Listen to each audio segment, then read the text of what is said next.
The sun pounds down like a hammer on steel, every ray burning into my skin as I drag myself forward. My throat feels shredded, my tongue heavy and useless in my mouth. I glance at my phone again, one faint signal bar flickering in and out like a mirage. Please, I whisper to the empty air, my voice vanishing in the endless Arizona desert. Please connect. I hit the emergency call button again, staring at the screen with desperate hope. The call drops instantly. Less than an hour ago, life had felt normal. Bella and I were heading back from Tucson, the AC fighting against the brutal heat. Odessa, I think there's something wrong with the tire, Bella had said, her tone light, unconcerned. Can you check it? I thought I heard something. I pulled over right away, the dependable sister always willing to help. As soon as my shoes hit the gravel, I bent down to look at the front tire, perfectly fine. 10 seconds later, the engine roared. When I lifted my head, dust was already clouding around me, Bella's face a blur behind the wheel of my Chevy, my car, as she sped away. I froze in place, my mind refusing to believe what my eyes just saw. My own sister had left me stranded in the desert. I stumble over a stone now, barely catching myself before falling. The thought of those papers I'd found in Dad's study last week burns hotter than the sun above me. Stacks of tuition receipts for Bella, thousands of dollars neatly saved, while I worked double shifts at Rosie's Diner just to crawl through community college. 7 years of pouring every tip into savings, giving up weekends and holidays until I finally bought that used Chevy. My core. My ticket to freedom. My one true possession. Just until I'm back on my feet, Bella had promised the first time she took it without asking. Then the second time. Then the 10th. 3 nights ago I'd finally had enough. I stood up at dinner, palms flat against the table. I'm selling the car. I got a job offer in Phoenix. The silence that followed was thick, suffocating. Mom and Dad traded a look I'd seen far too many times. That's the family car, Odessa, Dad said. Not a question. A command. But it's registered to me, I shot back, the papers clutched like armor in my hand. I paid for it. Every single dollar. Your sister needs it more, Mom added, repeating the same tired line I'd heard my entire life. When Bella went to summer camp while I stayed home to clean. When Bella got brand new clothes while I wore her hand-me-downs. When Bella's college bills were covered while I juggled school and late-night shifts. The memories blur as heat waves shimmer across the desert road. I think about my bare bedroom walls, while Bella's room overflowed with posters and trophies. About the keys always disappearing from my bag. About the nights I canceled plans because Bella needed the car. Yesterday I finally told her no. Just one word that scraped my throat like glass. No. Dad's face had gone dark in an instant. Family comes first in this house, Odessa Lynn. You know that. Mom's eyes filled with tears. After everything we've done for you. I looked at them, these people who raised me to feel smaller than my sister. And something inside me shifted. A lifetime of bending until I nearly snapped. The car is in my name, I said, steadier than I expected. I earned it. I'll decide its future. Their shocked faces almost made the cold silence afterward worth it. Almost. But not this. Not the desert swallowing me whole. I raise my hand to shield my eyes, scanning the horizon. Nothing but cactus and dry brush. My phone shows nothing now. Not even one teasing bar. The irony stings. After years of fighting for independence, here I am, utterly dependent on strangers, if any happen to pass by this forgotten road. My foot snags on a root and this time I go down hard, palms scraping against the dirt. Blood fills my mouth as I drag myself upright again, legs quaking with exhaustion. Family comes first. The words echo inside me, heavier with each aching step. Yes, family comes first. But after today I'll decide what family means. If I make it back alive, if I step out of this desert, nothing will ever be the same again. I won't go back to being the Odessa who gives and gives until nothing is left. The registration papers press against my hip inside my wallet. My proof. My right. My car, my freedom, my choice. I take another step, then another. The horizon blurs in the heat, but I refuse to stop. I have to believe something better waits past this desert. I have to believe someone out there will help. I have to believe I deserve saving. 3 miles later, a miracle, signal bars appear. I dial 911, my voice breaking as I beg for help. 10 minutes later, flashing lights arrive. The officers lift me into their vehicle, patch my wounds and drive me to the nearest station. Now in Thrustayan, Officer Wilson rests a steady hand on my shoulder, the first kindness I've felt all day. Cool air washes over my blistered skin as he hands me a bottle of water. Ma'am, leaving someone in the desert is a serious crime. His tone is calm but firm. Your sister could be facing charges. I gulp down the water, my throat raw. She just left me there. The words don't even come close to the betrayal. Miss Matthews, this wasn't just careless. Officer Wilson taps his computer screen. Your sister already has 3 reckless driving charges, all paid by your parents. The bottle freezes in my hand. What? He turns the monitor toward me. Bella's name, 3 violations, over $2,000 in fines. Each one stamped PD. How could I not know? The words slip out before I can stop them. Families hide things, he says, eyes narrowing. Especially when money is involved. My phone buzzes in the cup holder, charging. I'd barely had enough battery to call for help before a trucker saw me on the roadside. Now 3 missed calls from Mom. 5 from Dad. 1 message from Bella. They're panicking. Just come home. We can work this out. Then suddenly a stream of text. Mom accidentally adds me to a group chat I've never seen. I scroll back, searching for answers. And there it is, the plan. She won't give up the car. We'll have to teach her. My stomach twist. I keep scrolling. Dad, nothing too harsh. Mom, just make sure the car stays with us. If she can't sell it, she can't leave. Bella. Don't worry. I'll handle it. She'll learn. Wilson notices my shaking hands. Miss Matthews? Are you all right? They planned it, I whisper, turning the phone toward him. They meant to abandon me. His jaw tightens as he scans the screen. This changes everything. This was deliberate. Abandonment, theft of your vehicle. I shut my eyes, memories hitting like the desert heat. The money I loaned Bella. $500 for her spring break, $300 for her phone bill after she blew it on concert tickets. My account always near empty, drained for family needs. I saved every receipt, I whisper, eyes opening. Every statement. I never knew why.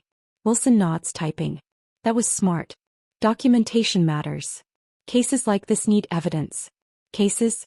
The word feels strange on my tongue. Financial abuse often rides alongside emotional abuse, he says simply. Your car's paperwork is all under your name? I nod, pulling out my wallet. The registration, creased but whole. Still mine. I'd like to introduce you to someone, Wilson says, starting the cruiser. Judge Martin. He visits your diner often, right? He offers free consultations. My diner job, 7 years running. How many chances had I thrown away for family? The manager role I turned down. The night classes I quit when Bella needed the car. I have a friend, I blurt suddenly. Jackie at work. She once offered me her spare room. Wilson nods. Good. You shouldn't go back there tonight. My phone buzzes again. Dad calling. I silence it. We'll get your car back, Wilson assures me. I can walk you there tomorrow. The idea of seeing them makes my stomach twist, but I lift my chin. Tonight. I want my car tonight. An hour later, we roll into my parents' driveway. My Chevy waits in its usual place, coated with dust from desert roads. Jackie sits in her Honda by the curb, a quiet sign of safety. Mom rushes to open the door before we even knock, her rehearsed tears already streaming. Odessa. Thank heavens you're all right. We've been so worried. Behind her, Dad stands stiff, his arms folded. Bella peers out from the hallway, her face impossible to read. Mississippi Isabella Matthews. Officer Wilson's voice cuts through, calm yet commanding. I need to ask you about leaving your sister in a dangerous situation. It was nothing but confusion, Mom blurts quickly, her hand reaching for me. I step back, letting her grasp at nothing. We have the texts, Mrs. Matthews, Officer Wilson replies evenly. The blood drains from her cheeks. I'm taking my car, I say, my tone stronger than it feels. And my belongings. You can't just, Dad starts. Actually, sir, she can. Wilson interrupts. The car is under her name. Driving it without consent is considered a crime. Bella edges closer, tears spilling. Odessa. I'm sorry. I didn't mean, stop. I cut her short, the nickname once dear now stinging like poison. I read the text. 10 minutes later, suitcase in hand, I walk to my car, fingers shaking as I unlock it. Officer Wilson observes while I load my essentials into the back seat. Clothes, papers, the small lockbox with my savings book. Sliding behind the wheel, my hands clutch the steering wheel as if it's my last anchor. In the mirror, I see them frozen in the doorway, their perfect mask cracking under Wilson's weight. I pull away, tailing Jackie's headlights, driving toward a future suddenly mine and frightening. 2 weeks pass after I settle at my friend's place near work. The rumors stalk me like shadows inside Martha's diner. They hover in the worn booths where I've placed plates of meatloaf and pie for 7 long years. Did you hear about poor Marianne's girl? Mrs. Caldwell's voice carries from table 8, loud enough for me to catch while pouring coffee. They say she snapped, walked out on her family without a word. I steady the pot, my knuckles whitening around the handle. 3 tables left, just keep pouring. Well, after that mess in the desert, her friend adds, dropping her tone to a stage whisper, Frank from the sheriff's office said Bella's version holds up. That girl's been unstable for months. Coffee spills over a mug's rim, nearly soaking Mr. Henderson's newspaper. He looks up, giving me a smile that doesn't touch his eyes. Don't worry, Odessa, your parents are worried sick about you. The diner feels suddenly smaller, the air too heavy. 2 weeks since the desert, since Wilson drove me to Jackie's apartment with my reclaimed car. 2 weeks of my mother's careful lies spreading across our town of 8,000 souls. More cream, please, Mr. Henderson says, studying me with uneasy focus.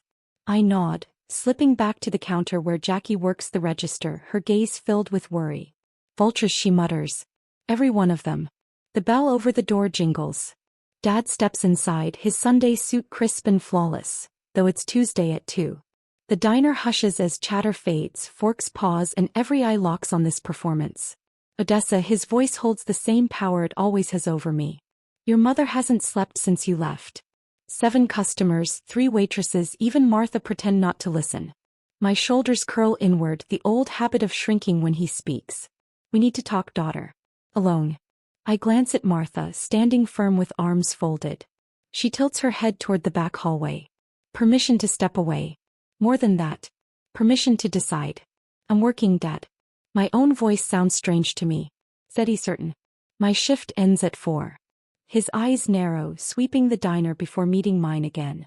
This isn't like you, Odessa. We raised you better. Better than what? The words slip free before I can stop them. His jaw tightens. Your mother is shattered. I regret hearing that. A part of me truly does. The obedient child they molded still whispers inside, telling me good daughters don't break their mothers' hearts. We'll finish this at home. Where you belong. Home. The word lands like a blow. That house where my walls stayed bare while Bella's overflowed with treasures.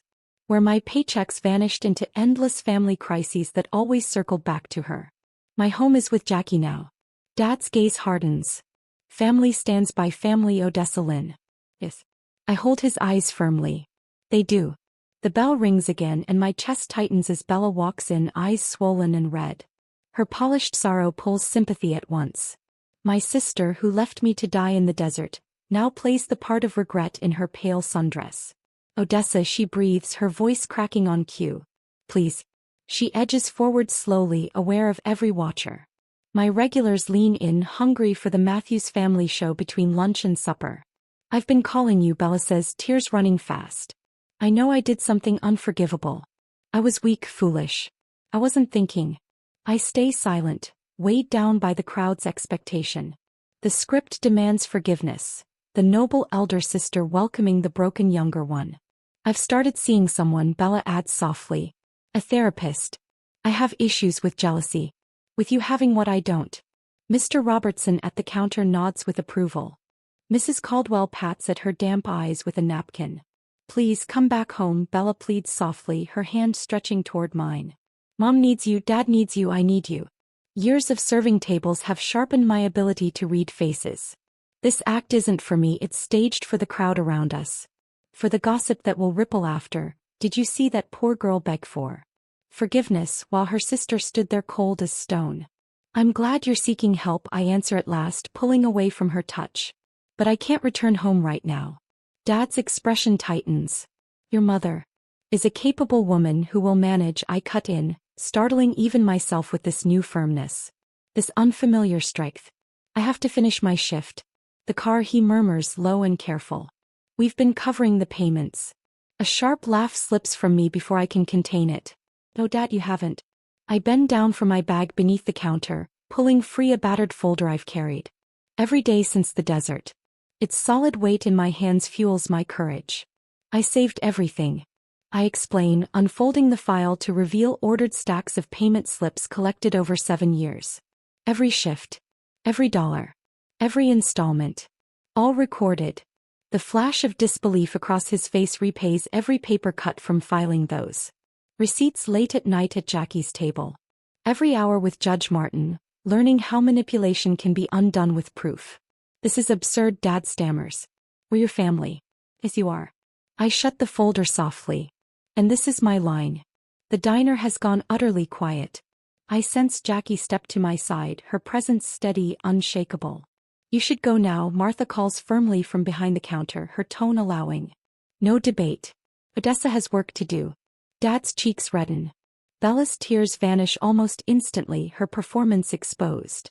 This isn't finished, Dad mutters darkly. Actually, I answer, it is. When they leave, Martha's hand finds my shoulder. Take a short break. Then table 12 wants more coffee. In the back corridor, I lean against the wall, my chest pounding. My phone buzzes. A text from Officer Wilson. Just checking you safe? I reply quickly. Yes, they came here. I'm all right. Another vibration. This time Judge Martin. My daughter Sarah has a spare room in her duplex. $650 a month. Utilities included. Interested? I stare at the words, at the chance of walls that belong only to me. My fingers tremble as I pull up the paralegal program Judge Martin showed me last week during his visit. The deadline is tomorrow. The schedule fits around my diner shifts. For the first time since the desert, I let myself picture a future outside. This town, outside the whispers, outside the endless pull of family duty. A future where no is a full sentence, where boundaries aren't wars but simple truths. Foken. I type back. Very interested. When can I see it? Minutes later, I walk back onto the diner floor, coffee pot steady in my grip. Mrs. Caldwell and her friend fall silent as I approach. More coffee? I ask, my voice even. Mrs. Caldwell scans my face, searching for weakness. Your poor mother phoned me earlier. She's distraught. I pour the cup exactly to the rim, not a drop wasted. That's between her and her therapist, I think aloud. Her lips part, then press shut. I turn toward the next table, a strange sensation unfolding in me. Not quite calm, not quite power, but something like both, growing stronger with each step forward. A week later, I decide to free myself completely and return to collect the last of my belongings from the house. A squad car idles at the curb, quiet and watchful while I load the final box into Jackie's hatchback. Officer Wilson stands with folded arms, his presence reshaping my childhood home into alien ground. Anything else you need inside, Miss Matthews? He asks, sunlight glinting off his badge. Just one last thing. My steps echo through the rooms, suddenly small, strangely empty. In my bedroom, stripped bare but for furniture that was never mine, I trace the windowsill where I once pressed my forehead against cool glass, dreaming of escape. The walls still whisper 17 years of secret plans, scribbles by flashlight and vows I made while Bella's laughter drifted from below. Mom appears in the doorway, her expression arranged in the mask that used to freeze me with guilt. Odessa, please, we can resolve this like adults. I keep walking, measured and silent. Your father hasn't slept since you left, she calls after me. Is that what you wanted? The words slide off me like rain. My silence confuses her, a tongue she can't twist. In the living room, Dad paces near the hearth, Bella perched on the sofa, mascara smudged as she watches. That car has personal items I bought. Bella insists as I near the door. I should get those back. I pause, finally holding her gaze. List them. Send it to Officer Wilson with receipts. Her mouth opens, then shuts. We both know there are none. Outside, I slip into Jackie's passenger seat. Through the windshield, I see my family frozen in the doorway, powerless without my role in their play. Done? Jackie asks, turning the key. Done. 40 minutes later, I'm cross-legged on Jackie's floor, laptop balanced on my lap. My finger lingers over the button, then I press publish. The car listing goes live, priced just under market value for a quick sale. I close my eyes, breathing steady as I create a new email, separating my identity online from the one my family knows. That night, my phone hums across the wooden floor, Dad's number glowing. I silence it without opening, adding it to the pile of ignored threats and manipulations. Your father phoned the landlord, Jackie says, stepping in with 2 steaming mugs. Tried claiming you had debts too risky to rent to. I accept the cup, not surprised. What did Mr. Grayson reply? Told your dad he's known you since you were 16 bussing tables and maybe he ought to worry about his own credit first. He grins, sitting down. Small towns cut both ways. My phone lights again, Mom's number. Against reason, I glance at the preview. Emergency room. Call me. It's serious. 10 minutes pass. 20. My hands tremble, old reflexes tugging at me, but I keep typing job application answers, letting the phone stay. An hour later, my cousin Sarah texts. Just so you know, your mom's fine. Playing bridge at Aunt Linda's. Thought you should hear. The knot in my chest loosens. Another test I didn't fail. Morning brings unlikely allies. My diner regulars have closed ranks after Bella's tearful act yesterday. She posted a tragic message online, but people laughed. Mrs. Abernathy grips my hand between refills. Heard about your sister's Facebook drama, she says. Don't you fret. We cleared it up at Bible study. Days later, the pastor's wife pointedly brings up my desert ordeal while Bella stiffens at the pharmacy counter. Officer Wilson mentions the abandonment case at the hardware store where Dad shops. Judge Martin speaks softly to church elders about unhealthy family cycles after service. The town's hidden network, once turned against me, now carries a different charge. Then one Monday morning, my phone pings with an email alert. The car sold. Full price. Pick up tomorrow. My ticket to Phoenix finally real. Half an hour later, a clerk calls. Miss Matthews, your restraining order hearing's been advanced. Judge Franklin reviewed your file, especially the driving incidents.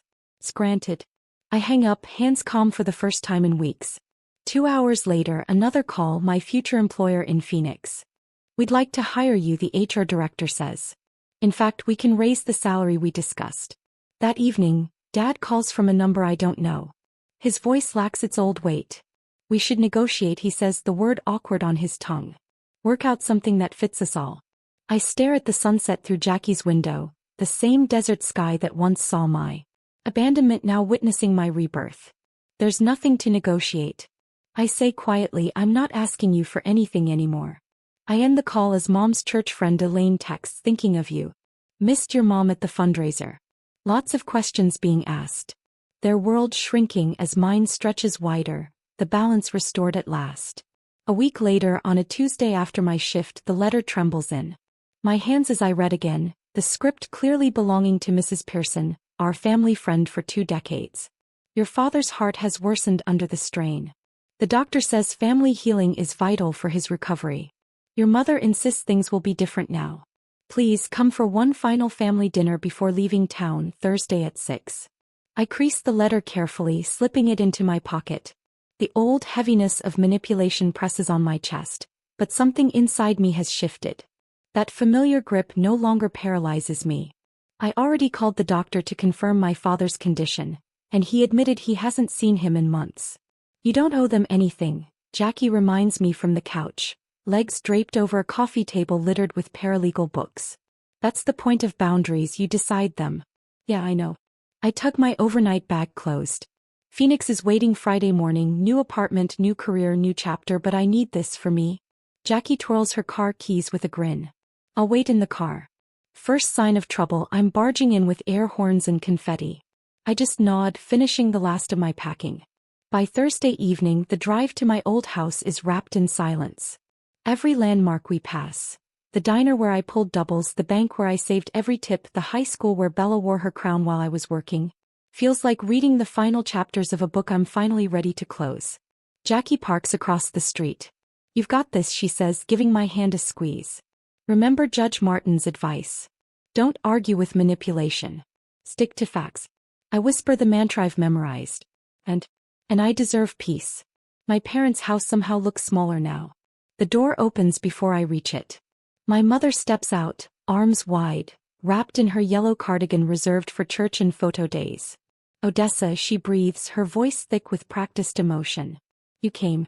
I step around her embrace, seeking closure, not reunion. The dining room is staged like a museum of nostalgia. My father sits at the head, his face arranged in a mask of concern. Bella takes her usual seat beside him, her eyes red, flicking nervously toward mine. The table is lined with my childhood favorites: fried chicken, mashed potatoes, casserole, and photo albums stacked against the centerpiece. A prescription bottle sits too neatly beside my father's glass. "Sit, Odessa." Dad gestures to my old chair. A family dinner isn't whole without everyone here. I stand firm, folder in hand. "How's that heart problem, Dad?" His fingers twitch to his chest. "Doctor says stress makes it worse." Curious. I set the folder on the table. "Because I called Dr. Winters. He hasn't seen you in 8 months. Your last results were perfect." The silence thickens like desert heat. Dad rallies first. "Blood is thicker than water, Odessa. Whatever our differences." That's not even the right phrase. I cut in. The full saying is, the blood of the covenant is thicker than the water of the womb. It means chosen bonds outweigh forced family ties. It means, Bella interrupts, tears sliding, "I envied you. Your freedom. I'm sorry about the desert, I'm not here for apologies." I open the folder. I'm here to understand. One page at a time I place my proof. A calendar of Bella's events beside my endless chores. Bank records showing money poured into her while I worked nights. Articles on Scapegoat and Golden Child, highlighted in neon. "What is this?" My mother's voice shakes. "Evidence." I tap the folder. Every missed recital because someone had to stay home. Every time my car was taken without asking. Every emergency that always landed on my interview days. My father's eyes darken. "You kept records? Against us?" "I kept them because no one else saw the truth." My tone is steady even to me. I needed proof I wasn't losing my mind. My mother rises, hands fluttering. "After all we've done?" "That's the problem."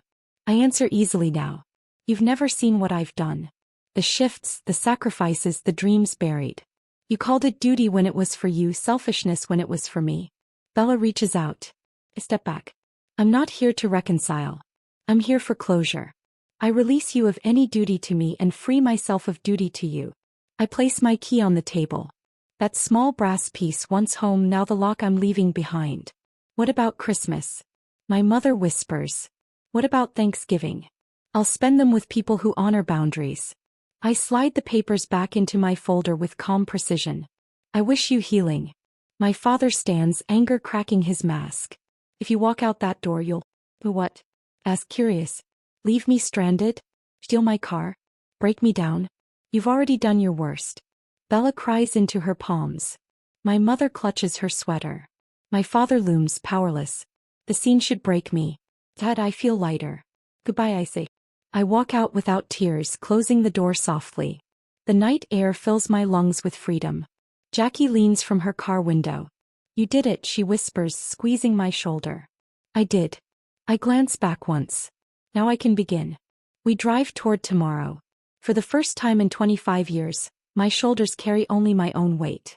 6 months later, sunlight spills through thin curtains. I chose myself, gold light painting my Phoenix apartment. I trace neon marks across a paralegal textbook, words becoming steps forward. My first paycheck, still sealed, is pinned to the corkboard, proof Rosie's Diner is behind me. I pause before calling the phone company. Deep breath, steady. "I want to change my number permanently. Would you like to notify anyone?" "No, thank you." The click of the line feels enormous. 6 months later, I'm driving my second-hand Honda down that desert road. The steering wheel is mine alone. This car bought with my money, chosen for reliability, not approval. I slow by the mile marker where Bella abandoned me, this time pulling over by choice. The Arizona sky blazes crimson and gold, painting the sand and cacti. I step out, gravel crunching under boots, inhaling deeply. The vastness once terrifying now feels like possibility. "You're improving," Dr. Schaefer told me yesterday. "Boundaries aren't walls, they're clarity about where you end and others begin." Those boundaries let me build something real. Potlucks with coworkers, hikes with friends, Sundays volunteering at the shelter. I sit with women whose eyes reflect my old fear. I understand, I tell them, and mean it. Last Christmas, instead of performing family harmony, I went to Jackie's parents' house. Her mother hugged me without strings, her father carved turkey without judgment. They listened, really listened. The buzzer interrupts my thoughts. Guests arrive, a modest housewarming. Officer Wilson is first, Driving in with Judge Martin. Place looks great, Wilson says, handing me a cactus. Strong, independent. Martha from the diner bustles in with pie. At last, she says warmly, someone saw your worth. Later, glasses lifted. Judge Martin toasts to fresh starts and chosen family. My support group meets Thursdays at the center. Scapegoats Anonymous sounds dramatic, but the relief is worth it. Last week I got a letter from my hometown. Watching you gave me courage to do the same. When Bella begged Jackie for my number and finally called, I listened calmly. Her apologies tumbled out, her small olive branch extended. I wish you healing, I said, but my boundaries stay. Hanging up, I felt peace I didn't expect. Their approval or rejection no longer rules me. Now driving with windows down, wind in my hair, I see myself in the mirror. The woman staring back carries strength in her gaze and calm in her smile. The desert spreads wide and endless, no longer a cage but proof of how far I've come. What would you have done in Odessa's place? Press charges against Bella? Or was the restraining order enough?